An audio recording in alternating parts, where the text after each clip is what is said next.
Sa tingin mo ba, meron ka ng anxiety sa dami ng nangyayari sa mundo? O naririto na ang ilang signs and symptoms ng anxiety. Sa minuto lamang to, huwag mo munang scroll. Ayon sa World Health Organization, ang isang tao na mayroong anxiety ay pwedeng makaranas ng sobrang pagkatakot o pag-aalala tungkol sa isang sitwasyon o sa mga pag-araw-araw na tagpo ng buhay.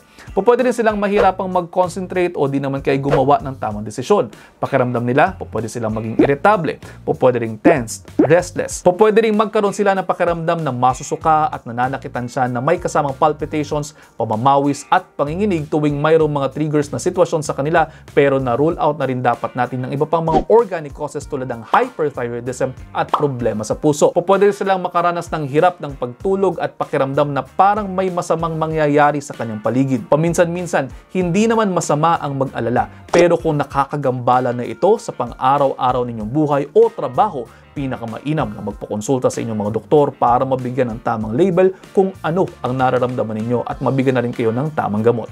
At ayun, almost 1 minute na to. I hope you're all 1 minute wiser. Kapusuan kung may natutunan. See you next time. Ingat.